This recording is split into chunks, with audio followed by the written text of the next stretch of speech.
encravado lá no vale, verde lindo de se ver. Este lugar agradável eu descrevo pra você. Sua gente hospitaleira, boa de papo e culinária, sua fala animada, quem vem uma vez não falha. É mesmo uma maravilha, um pedacinho do céu. É claro, você acertou, estou falando é do Pompéu. Essas histórias que agora vamos contar nasceram em uma roda, dessas cheias de lembranças de um tempo antigo, com rios, bichos, frutas, causos de medo e assombração. Durante alguns meses, a minha memória se misturou a desses narradores e cantadores.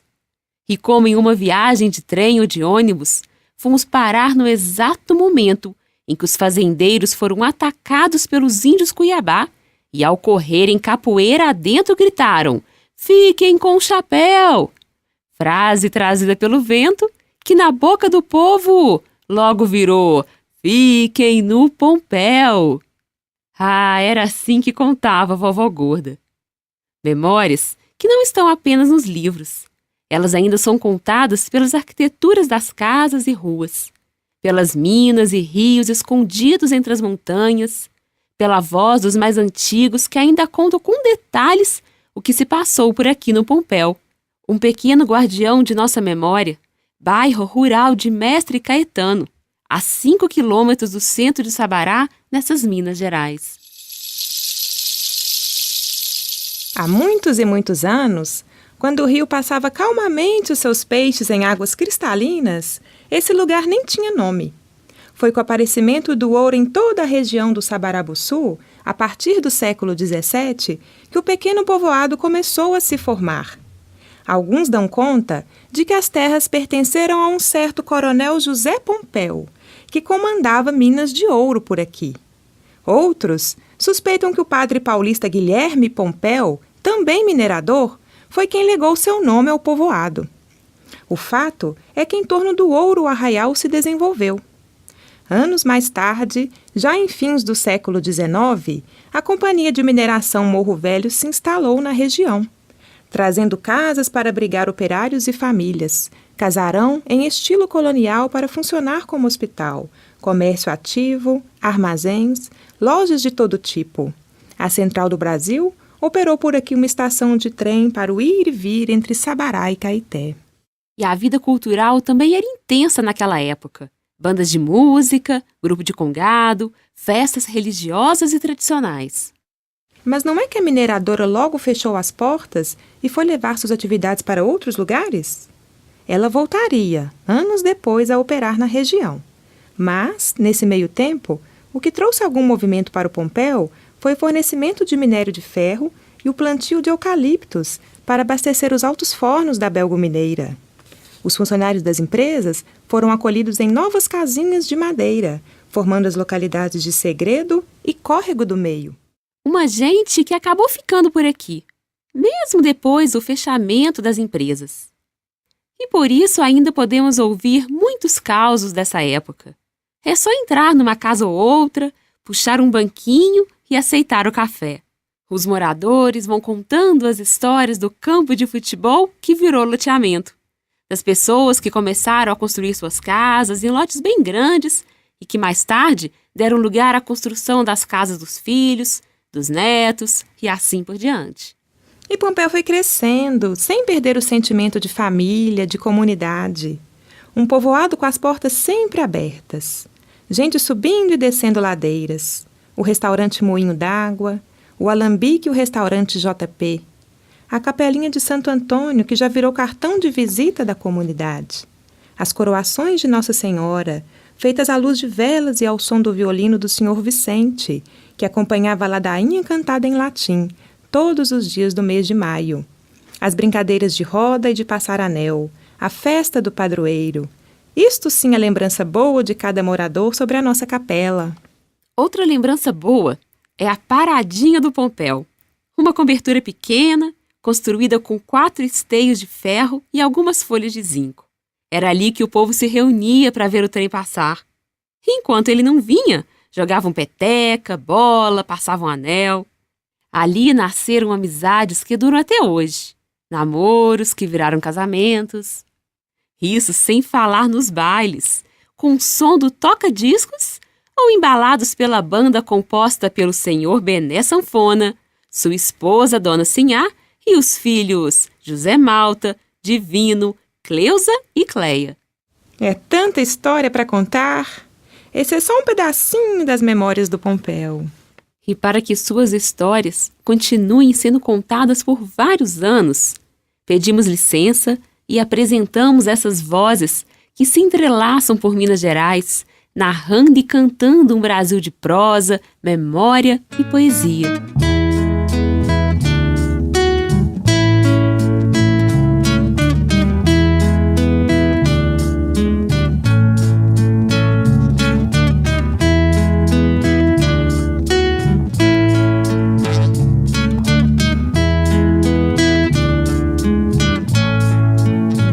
Antigamente, tudo aqui era mais belo.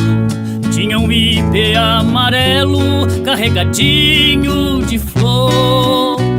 Tinha um banquinho amarrado com cipó, onde à tarde a minha avó contava histórias de amor.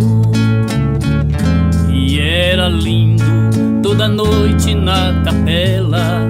Tinha reza, luz de vela e a Rosinha estava lá. Mamãe passava meu terninho já surrado, que eu vestia com cuidado para não amarrotar. Ah, que saudade da rolinha cor de terra que descia lá da serra pra cantar no meu quintal.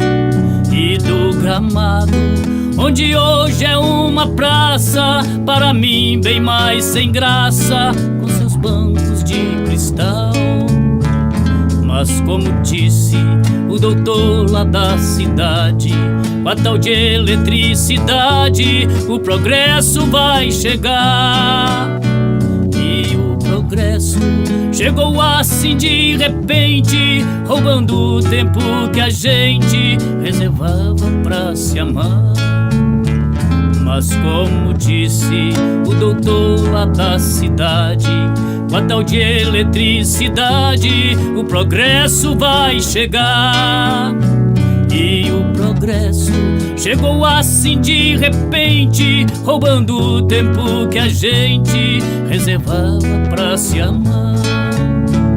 La la la la la la la la la la.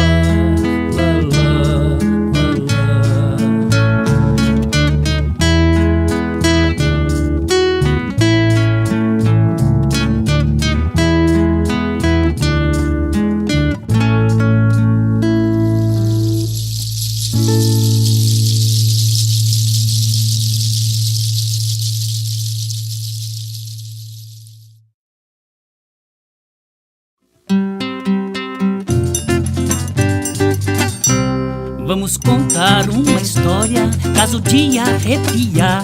Preste muita atenção para saber recontar. Eu juro que é verdade, se não for cobra me morda. Esse causo que contava a saudosa vovó gorda.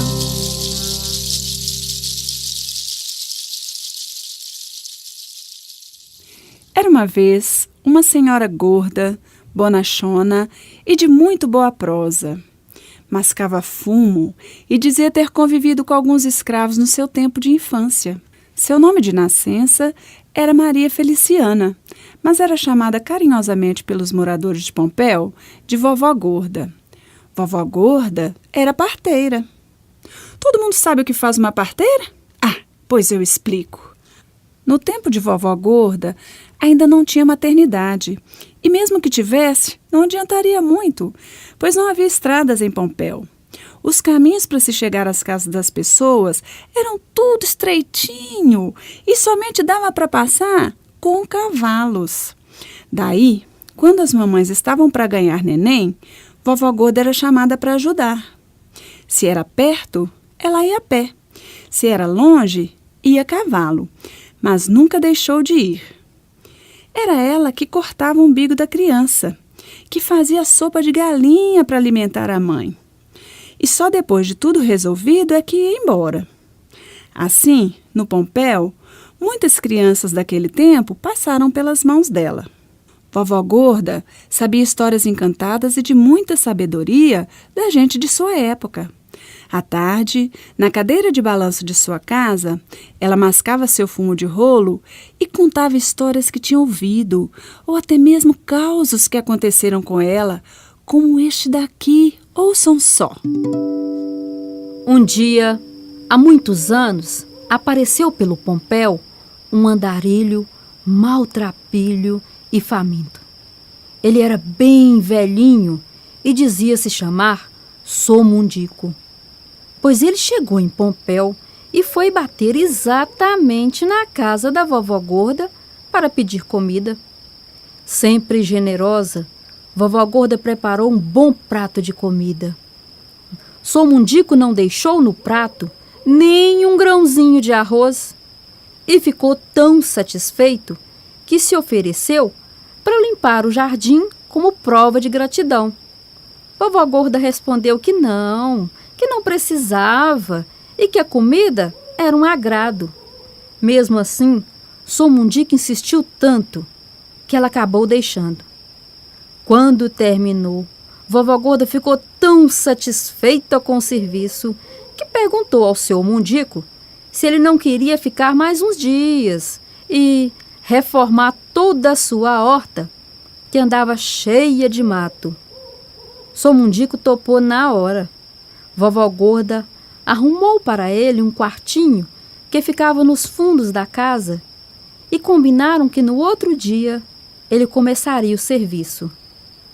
Em poucos dias, a horta ficou toda limpinha, cheia de novos canteiros, bonita de dar gosto. E vovó Gorda não deixou Somundico ir embora, e ele ficou morando por lá. Foi arrumando um trabalho aqui, outro ali. O dinheiro que ganhava era todo para comprar sua cachaçinha. Vovó Gorda tinha aprendido a gostar dele, do seu jeito calmo, de sua pouca conversa, do seu respeito.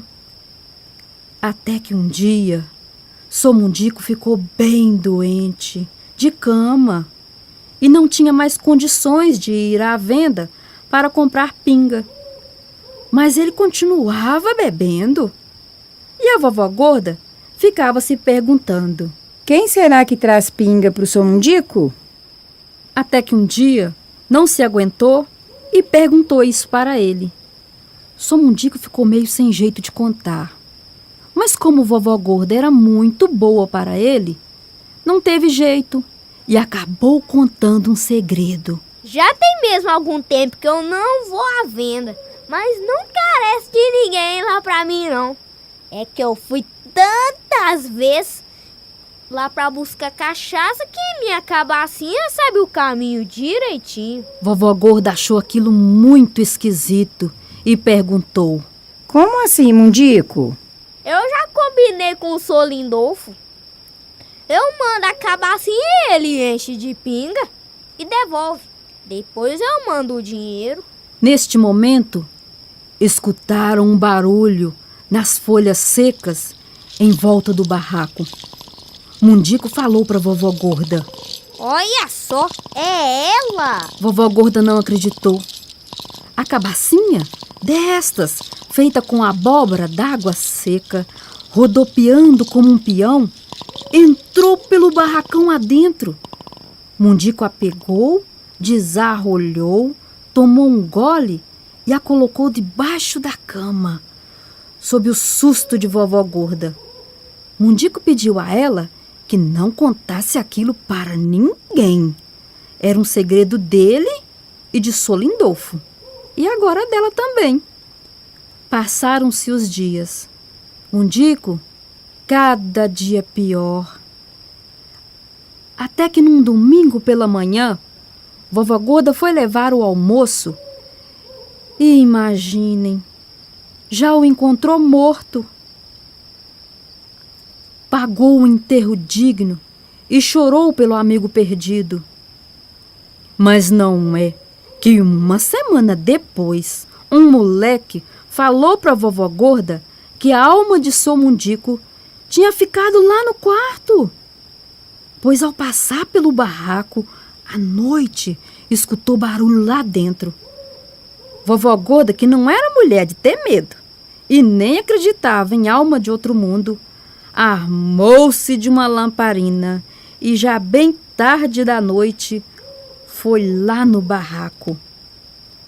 Quando chegou, escutou mesmo um barulho lá dentro. Foi chegando mais perto e perguntou: Ei, tem alguém aí? Por favor, responda. Tem alguém aí? Nenhuma resposta. O barulho continuava. Vovó gorda não se intimidou. Chegou mais perto ainda e bateu na porta. Ei, quem tá aí? Eu vou abrir a porta. Como não houve resposta e o barulho continuava, vovó gorda abriu a porta do barraco e espiou lá dentro. O barulho vinha de debaixo da cama. Com certeza, devia ser algum ninho de rato. Abaixou e alumiou com a lamparina. Não acreditou. Era a cabacinha, que rodopiava por todos os cantos debaixo da cama. Meio sem saber o que fazer, vovó gorda pegou a cabacinha, desarrolhou e voltou a colocá-la no chão. Finalmente se libertando, a cabacinha saiu porta fora e sumiu noite adentro em rodopios espalhafatosos. Vovó gorda não falou disso para ninguém. E ninguém mais ouviu barulho no barraco. Uns 15 dias depois, o mesmo moleque chegou na casa de vovó gorda e disse: Ô vó, eu achei a cabacinha do seu Mundico lá na cova dele. Na mesma hora, vovó gorda foi até lá, pegou a cabacinha e fez o enterro para ela. Assim como fez para seu Mundico. Ela foi enterrada bem ao lado dele. E a vovó gorda contava que desse dia em diante, pelo menos em Pompéu, cabacinha nenhuma teve coragem de sair perambulando sozinha por aí.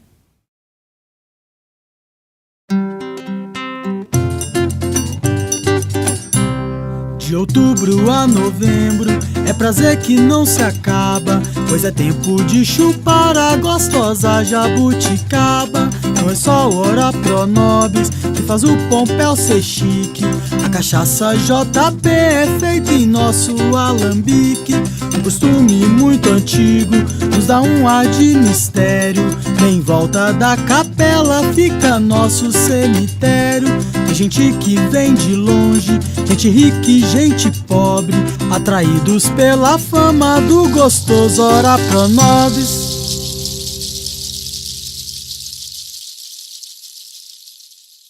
Muito boa pra contar. Oh, se não é. Tudo começou quando, ouvindo não sei de onde, chegou na casa da minha mãe, a dona Maria Torres, um argentino de nome Hernandes. Tinha ouvido falar dela e seus dotes culinários e não pensou duas vezes. Veio bater aqui no Pompéu com mulher e filhos. Minha mãe, boa que é, não se fez de rogada e preparou tudo em 20 minutinhos. Até hoje, lembro do argentino suspirando enquanto chupava os dedos. Dona Maria, que hermoso! Bom mesmo foi o sono que tiraram depois de pote e meio de doce caseiro, mais um quarto de queijo Minas. Quando acordaram, tinham até sonhado com a comida dela, que ela era santa cozinheira, muito prendada e coisa e tal. Foi tanto elogio no portunhol que Dona Maria nem quis cobrar, e ainda mandou a família voltar. E voltaram mesmo. Começaram a frequentar a casa uma vez por mês.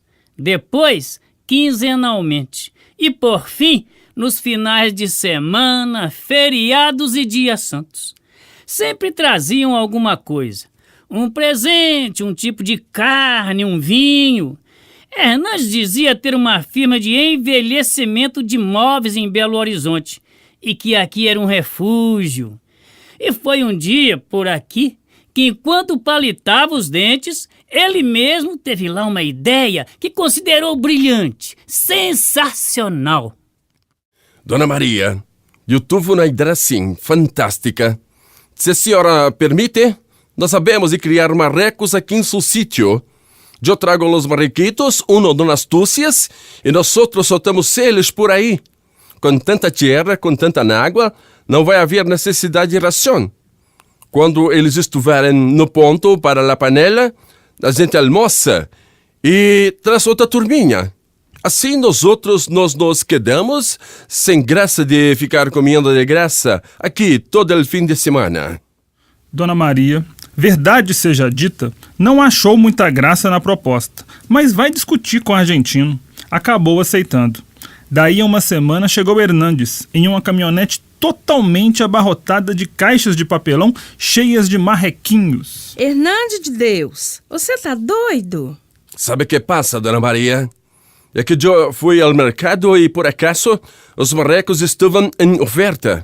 Então, eu aproveitei e comprei logo 1.500 bisitos. 1.500 bisitos, Dona Maria, pero a senhora só vai entrar com o terreno. O resto é por minha conta. Dentro de 4 meses, teremos 1.500 bichos para vender para os restaurantes de Belo Horizonte. Sim, vamos ganhar um bom dinheiro. La plata. A senhora verá. Sim, como verá. Mas minha mãe, mineira, não quis tomar sozinha a decisão de aceitar aquele desatino e reuniu os filhos. Um dizia sim, outro dizia não, outro não queria se meter nem com sim, nem com não. No fim, improvisou-se um cercado no fundo do quintal, desviou-se para ele uma bica d'água e descarregaram-se os marrecos. Toda semana Hernandes aparecia com a mulher e o filho, trazendo ração para os marrecos. Muitas pessoas no bairro ficaram sabendo da empreitada e para lá se dirigiam só para ver a marrecada. E assim corriam-se os dias, aumentava o peso e a quantidade de marrecos. E assim foi até o dia que Hernandes não apareceu no fim de semana. O povo pensou que podia ter acontecido algum imprevisto. Foram à cidade, compraram fiado a metade da ração. Os marrecos não concordaram muito com a quantidade de ração. Em poucos minutos, deram conta dela e arrumaram uma zoeira de fazer doer ouvido de surdo. E aí, para controlar a bicharada, o Ademar deu a ideia de dar pau de bananeira bem picadinho para o jantar. Arrumaram 2 sacos e jogaram na arena. 5 minutos. E cadê comida? Cadê comida e cadê Hernandes? No outro fim de semana, o argentino também não apareceu. Foi batendo um desespero em nós e nos marrecos. O telefone de Hernandes não atendia. A gente não tinha o endereço dele. O dono da casa de ração já não queria vender fiado. Uma tragédia. Mas fosse explicar estas razões para os marrecos. Eles não estavam nem aí. Se alguém aproximava do cercado, eles pensavam estar vindo comida e já começavam entre eles uma guerra física para garantir os primeiros lugares, aos gritos de arret, arret, arret. Uma loucura! No sítio não ficou uma bananeira de pé e nada de Hernandes. Até o dia que, quando o pior já estava por acontecer, ao ler um jornal no serviço da prefeitura, Silas leu o classificado anunciando a venda da firma de Hernandes. Tava lá o endereço do gringo. Ali mesmo, naquela horinha, pedi licença pro chefe. Corri até em casa com o jornal na mão, chamei Ademar e nos mandamos para Belo Horizonte, no encalço do argentino. Lá chegando, fomos atendidos pelo dito cujo que custamos a reconhecer. Magro, barbudo, cabisbaixo, Hernandes nos convidou a entrar. Sentamos e ele mesmo puxou a conversa. Eu creio que sei por que vieram, não? Eu queria ter ido lá no sítio, mas fiquei com vergonha de ver a senhora, Dona Maria. 2 funcionários me levaram a pau. Sim, e a minha firma foi fechada. Perdi tudo que ela tinha. Perdi até o carro. Sei que vocês não têm culpa, mas o que eu posso fazer? Os marrecos já devem estar com um peso que dê para vender. Vocês podem fazer o que quiser. Eu não quero nada daquilo que investi lá. Enfim, os marrecos onde assarem melhor. Eu não tenho mais condições de ajudar. Saímos de lá pior do que chegamos. Agora era ir para casa, dar a má notícia e ver o que fazer com as contas de ração a pagar. E o mais difícil, resolver como alimentar mais de 1000 marrecos magros e famintos. Em razão da falta de uma alimentação sadia, os bichos estavam que era pura pena e osso e não serviam para ensopado. Demos a notícia para minha mãe e nos dias que se seguiram, cortamos os restos das bananeiras de pé. Encomendamos restos de verdura em todos os supermercados da cidade e fomos enganando a fome dos marrecos, que a essa altura da situação já era moeda corrente na família. Filho, pega 3 marrecos para pagar a passagem e vai na rua buscar as verduras. Ô Hernani, pergunta ao seu Zé Raimundo quantos marrecos ele quer pelas bananeiras dele. Ô Ademar, leva 3 marrecos pro compadre Luiz para pagar umas verduras que eu peguei lá. Isso sem contar na cartolina afixada no portão do sítio com os seguintes dizeres: vendem-se marrecos, a prazo, R$1 cada. Quem comprar um, ganha outro. Um grande e providencial comprador foi o engenheiro agrônomo da prefeitura, que adquiriu 150 marrecos a prazo. Aliás, prazo este que se estende até a presente data, uma vez que o mesmo sumiu sem assumir a dívida. Em todo caso, eram 150 bocas, ou melhor dizendo, 150 bicos a menos para alimentar. E minha mãe nunca foi tão generosa. Ela ganhava um bom dia e dava logo 2 marrecos para o simpático interlocutor. Se alguém lhe pedia a bênção, isso valia 3 marrecos. Comadre que lhe fosse fazer uma visita nunca saía sem um par de marrecos em cada uma das mãos. E assim chegamos a 700 marrecos, que ainda eram difíceis de manter, sem falar nas contas a pagar para o moço da ração. Foi quando quis a providência divina que minha mãe fosse convidada para montar uma barraca de tira-gosto no primeiro festival da cachaça de Sabará. A princípio, desorientada que estava, quase disse não. Mas lembrou-se da marrecada, do ora pro nobis verde farto por sobre os muros do Pompéu, e exclamou: Tive uma ideia! Orar pro nobis com marreco! Na sexta-feira, primeiro dia de festival, nada sobrou dos 35 marrecos preparados com orá pro nobis. No sábado e domingo foram mais de 400 marrecos. E só não se vendeu mais por falta de tempo, pois enquanto houve festival, a barraca de Dona Maria esteve lotada. Pagas todas as despesas e limpo o honrado nome da família, o que restou de marrecos no quintal, pouco mais de 100, foram alimentados com ração de primeira para guardar o festival de julho, para o qual o prefeito, pessoalmente, disse a Dona Maria que não poderia faltar o orá pro nobis com marreco. E no festival de julho, lá estava minha mãe na Praça Melo Viana, repetindo o mesmo sucesso. Dessa vez, antes do fim do festival, já teve que apelar para os frangos, pois, como disse Dona Maria, os marrecos não deram nem para meia missa. E foi assim que o orá pro nobis passou a ser prato obrigatório em todas as festividades. A princípio, os donos de restaurantes da cidade pensaram tratar-se apenas de um modismo, coisa passageira. Mas em pouco tempo mudaram de ideia e trataram de incluir o orá pro nobis no seu cardápio oficial.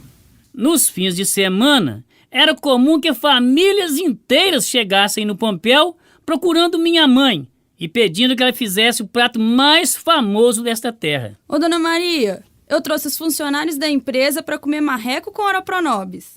Quem quer no Pompéu hoje? Só se tiver marreco com orá pro nobis. Ô, vó, hoje tem? A varanda da casa virou restaurante nos sábados e domingos. E daí, para instalar um restaurante de verdade, foi um pulo. Vendo todo aquele movimento, eu propus à minha mãe e ao meu irmão que eles aproveitassem um cômodo perto do moinho para expandir o negócio. Para o nome, sugeri Moinho d'Água, pois o moinho ali existente era o único da região, devia ter mais de um século de existência e ainda funcionava normalmente, podendo moer o milho e fornecer o fubá para a confecção do angu a ser consumido com ora pro nobis. Dito e feito, em 2 anos, o restaurante já atraiu um público de mais de 300 pessoas nos sábados e domingos. Já não havia marrecos, mas todo mundo queria conhecer a Dona Maria dos Marrecos. Depois veio mais um restaurante em Pompéu, tudo em nome do ora pro nobis. E a fama foi assim crescendo, até que em 1997, o prefeito da cidade viu a importância dessa folhinha suculenta e gostosa, e convidou a comunidade do Pompéu a ser parceira de sua administração na criação do Festival do ora pro nobis. A comunidade topou na hora. Estava feito. Gente daqui, gente dali, gente de onde a gente nem pensa. O ora pro nobis venceu. E o Hernandes sumiu. Talvez nem saiba que seus marrecos e nossas mirrecas tenham gerado uma das mais lindas festas do calendário da cidade, onde o grande protagonista é sem dúvida o ora pro nobis. Ele, suculento e verdinho, continua desfilando seu sucesso nos palcos da gastronomia mineira. E tudo começou onde? Foi mesmo no Pompéu, uma vilazinha a 5 quilômetros do centro histórico de Sabará, que tem muita história para contar. Recordar é muito bom quando isso paga a pena, então fique bem atento, que memória é nosso emblema. No Pompéu de antigamente, trem de ferro ia e vinha, era uma atração pra gente passear na paradinha. Mas com a tal modernidade, tudo vai perdendo a graça. Ai, meu Deus, quanta saudade da tal Maria Fumaça.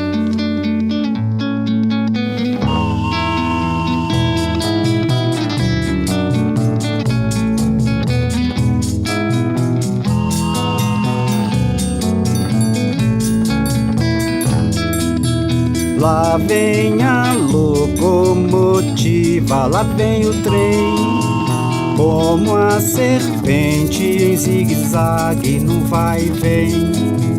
Vou embarcando nessa viagem, eu vou também, e vendo a vida pelos caminhos que vai o trem.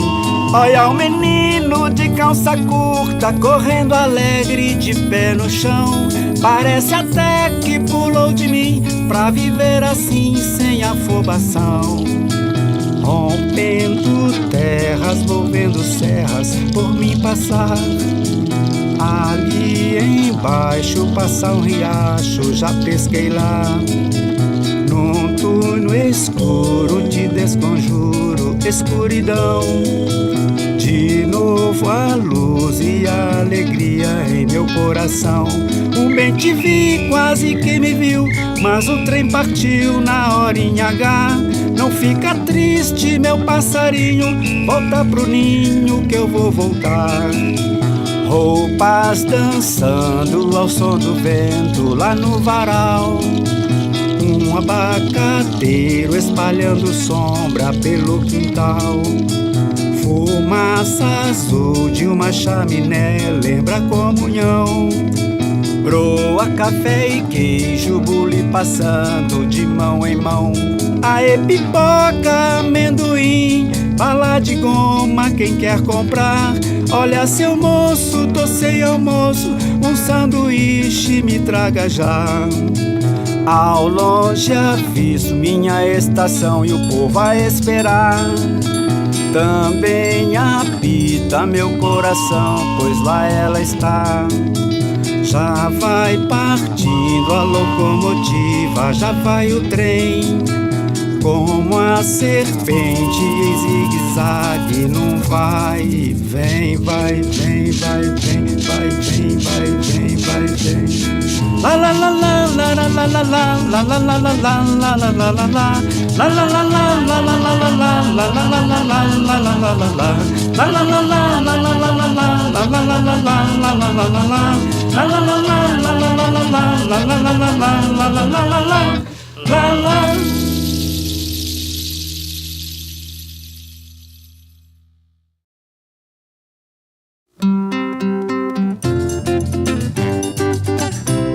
Eu não troco este cantinho por nada que valha ouro. Aqui fiz a minha história e aqui vive um bom povo. Aqui também delicio as maiores iguarias, feita com Oropronobis, coisa de Dona Maria.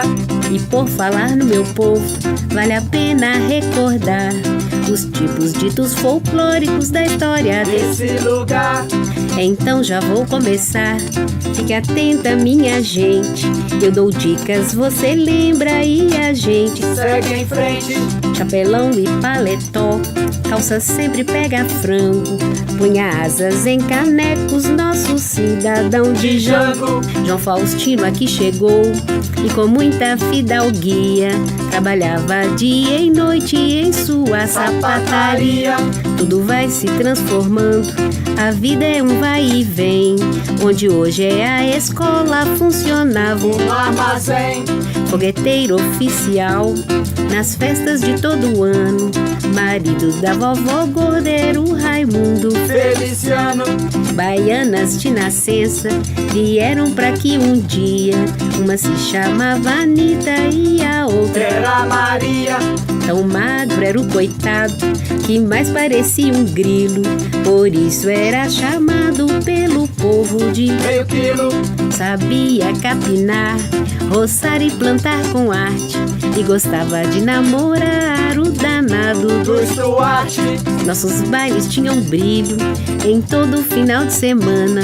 Tocava a mãe, os filhos e o pai é sanfona. Nos dois pontos de comércio rolava o diz que me diz, lá no armazém do Rubens ou no botequim do Luiz. No Pompéu quem sai de casa para ir a qualquer parte, na ida ou na volta sempre encontra Dona Ivarte. O Pompéu tem muito mais, só que eu não vou dizer. Quem quiser ficar sabendo, vem aqui pra conhecer.